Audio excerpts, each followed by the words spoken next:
Olá, fidelidade. Palestra de Neville Goddard, 1948. As suposições confirmam em fato. Esta nossa Bíblia não tem nada a ver com a história. Alguns de vocês ainda podem estar inclinados esta noite a acreditar que, embora possamos dar uma interpretação psicológica, ela ainda pode ser deixada em sua forma atual e ser interpretada literalmente. Você não pode fazer isso. A Bíblia não tem nenhuma referência a pessoas ou eventos como você foi ensinado a acreditar. Quanto mais cedo você começar a apagar essa imagem, melhor. Vamos levar algumas histórias esta noite.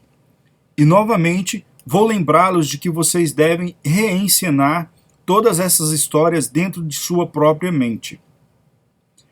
Tenha em mente que, embora pareçam ser histórias de pessoas totalmente despertas, o drama é realmente entre você, o adormecido, o mais profundo você e o consciente que o desperta.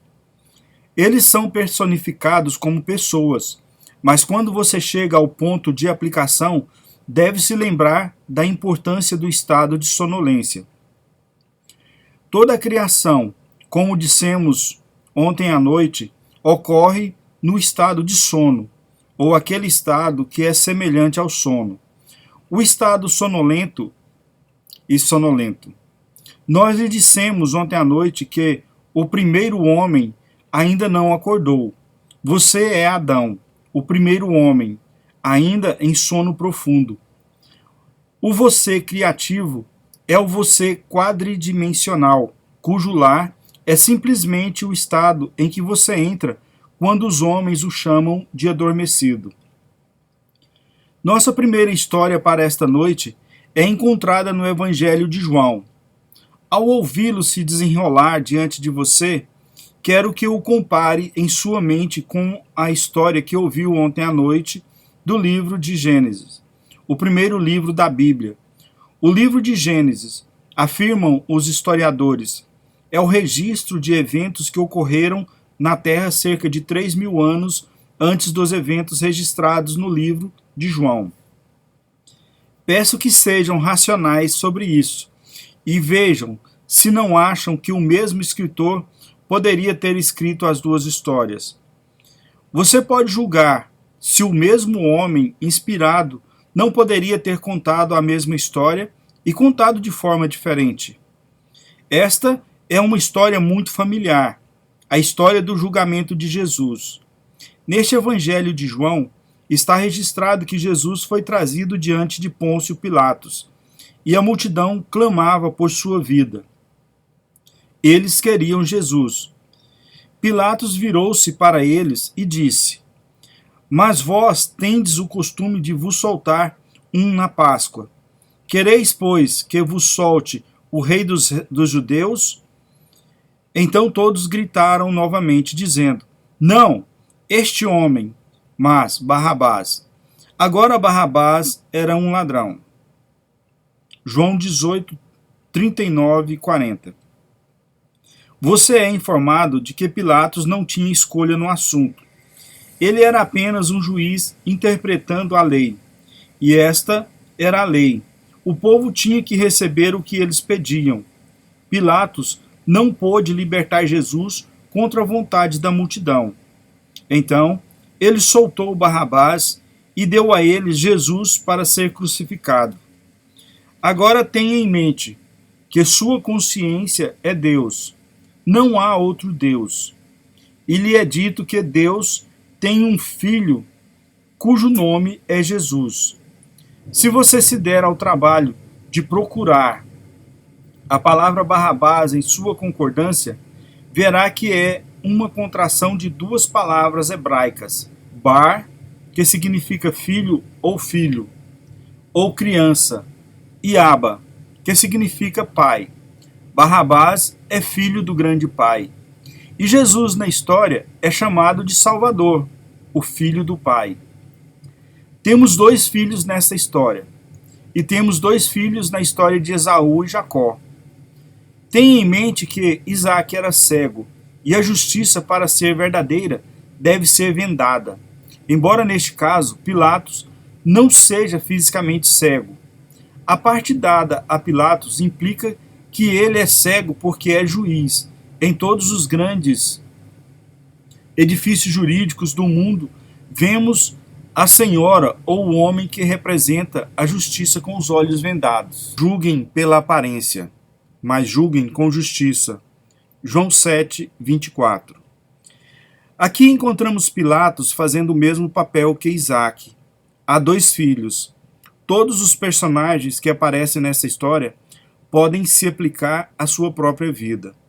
Você tem um filho que está roubando de você neste exato momento o que você poderia ser. Se você veio a esta reunião esta noite, consciente de querer algo, desejando algo, você andou na companhia de Barrabás. Pois desejar é confessar que você não possui agora o que deseja, e porque todas as coisas são suas. Você se rouba vivendo no estado de desejo. Meu Salvador é meu desejo. Como quero algo, estou olhando nos olhos do meu Salvador. Mas, se continuo querendo, nego meu Jesus, meu Salvador. Pois como quero, confesso que não sou. E, se não crerdes que eu sou, morrereis em vossos pecados. Não posso ter e continuar desejando o que tenho. Posso gostar, mas não posso continuar querendo. Aqui está a história.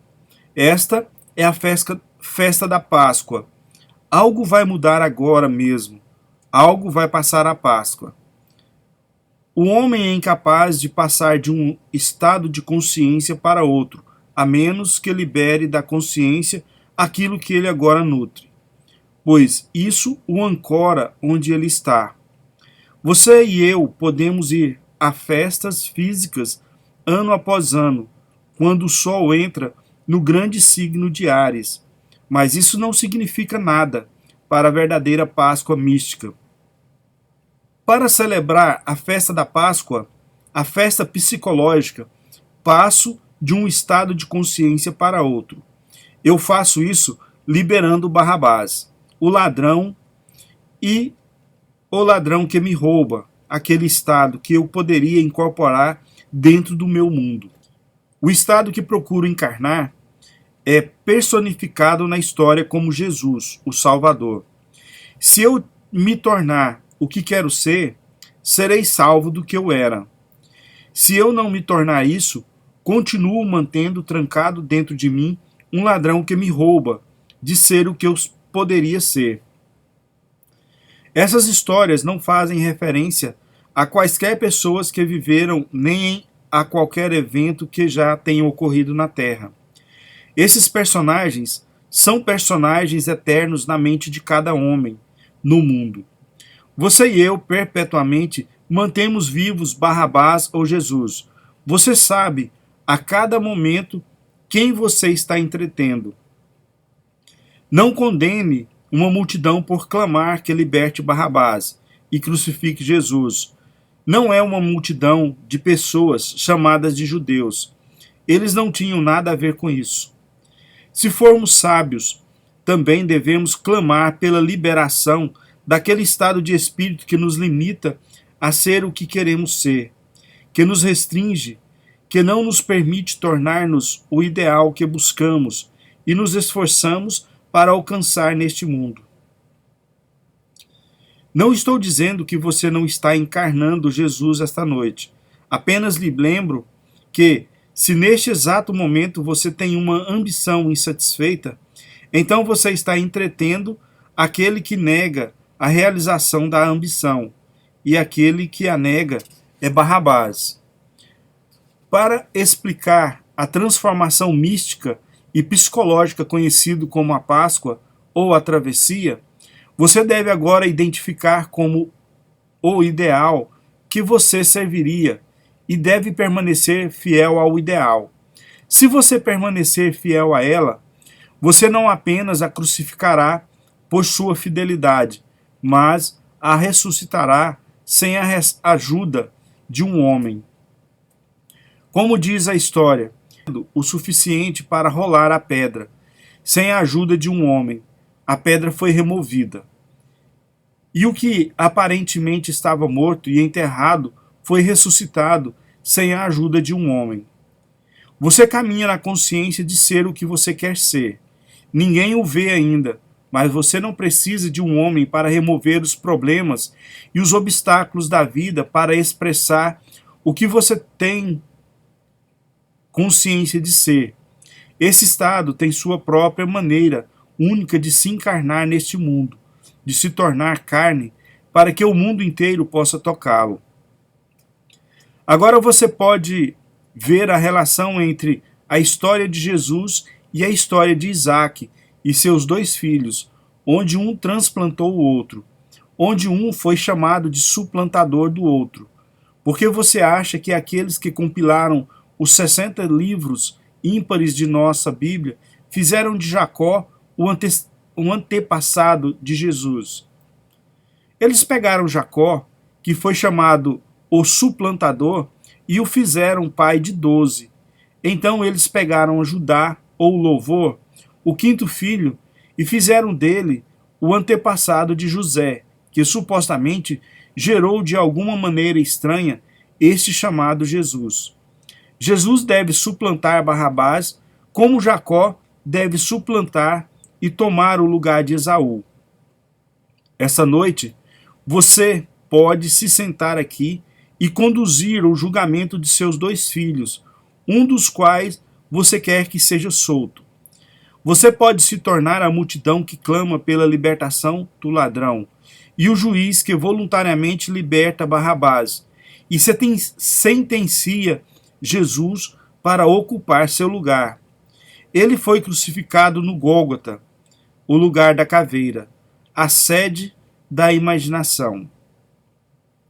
Para vivenciar a Páscoa, ou a passagem do antigo para o novo conceito de si mesmo, você deve liberar Barrabás, seu atual conceito de si mesmo, que o priva de ser o que você poderia ser, e você deve assumir o novo conceito que deseja expressar.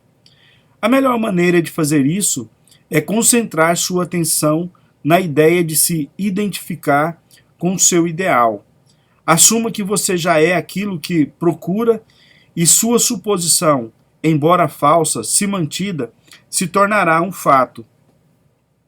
Você saberá quando tiver conseguido liberar Barrabás, seu antigo conceito de si mesmo, e quando tiver crucificado Jesus com sucesso ou fixado o novo conceito de si mesmo, simplesmente olhando mentalmente para as pessoas que conhece. Se você os vê como você os via anteriormente, você não mudou o seu conceito de eu, pois todas as mudanças de conceitos de eu resultam em um relacionamento alterado com seu mundo. Sempre parecemos aos outros uma personificação do ideal que inspiramos. Portanto, na meditação, devemos imaginar que os outros nos veem como nos veriam se fôssemos o que desejamos ser. Você pode libertar Barrabás e crucificar e ressuscitar Jesus se primeiro definir seu ideal. Em seguida, relaxe em uma poltrona confortável, induza um estado de consciência semelhante ao sono e experimente na imaginação o que você experimentaria na realidade se você já fosse o que deseja. Por este método simples de experimentar na imaginação que você serve, você libera Barrabás, que roubou sua grandeza, e você crucifica e ressuscita seu Salvador, ou o ideal que você deseja expressar. Agora vamos nos voltar para a história de Jesus no jardim do Getsêmani. Tenha em mente que um jardim é um terreno devidamente preparado, não é um terreno baldio. Você está preparando este terreno chamado Getsêmani, vindo aqui e estudando e fazendo algo sobre sua mente. Passe algum tempo diariamente preparando sua mente, lendo boa leitura, ouvindo boa música e entrando em conversas que enobrecem.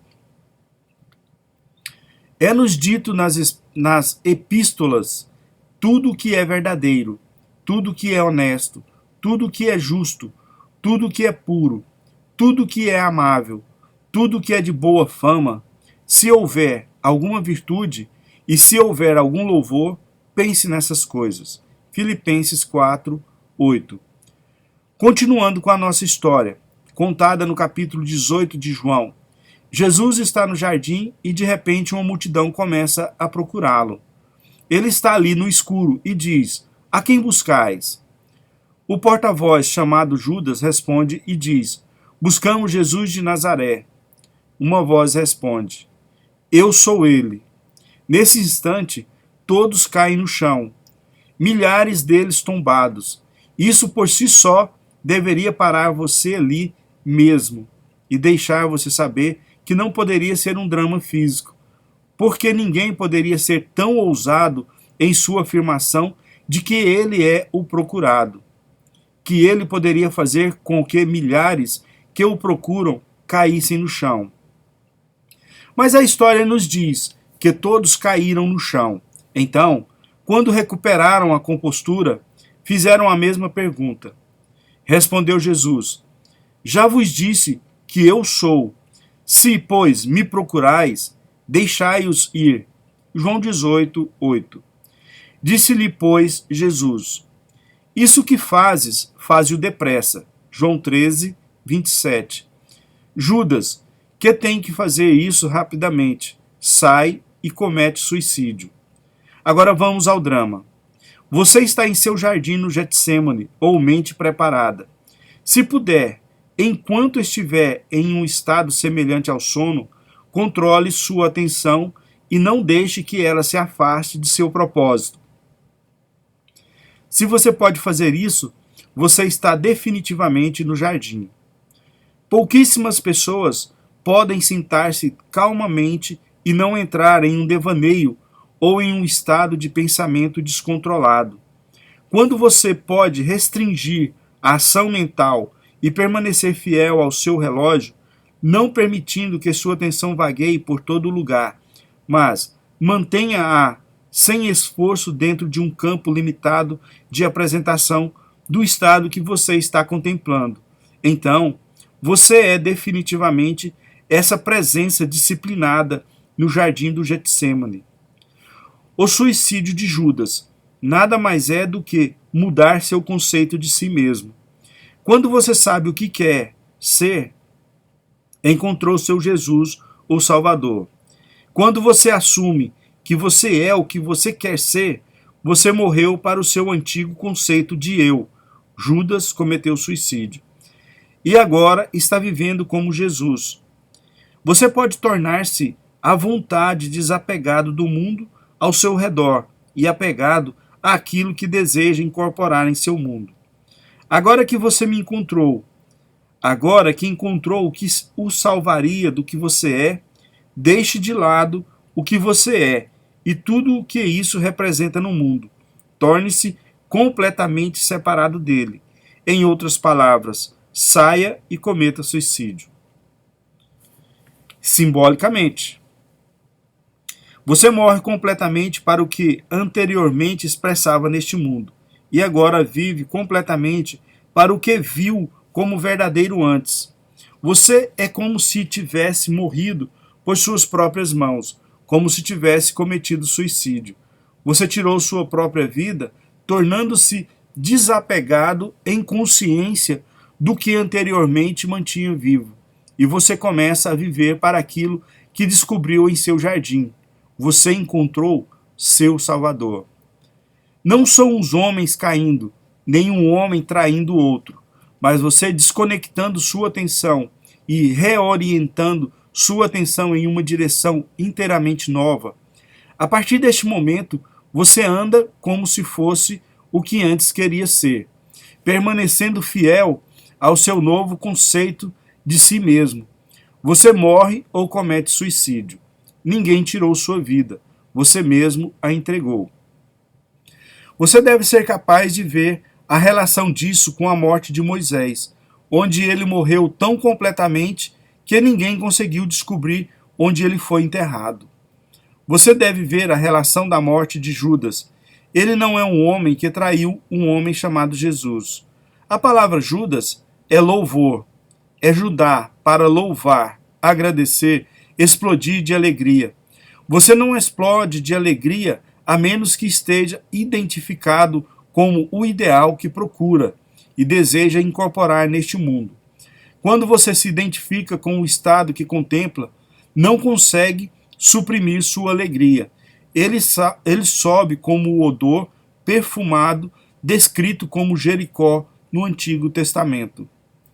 Estou tentando mostrar a você que os antigos contavam a mesma história em todas as histórias da Bíblia.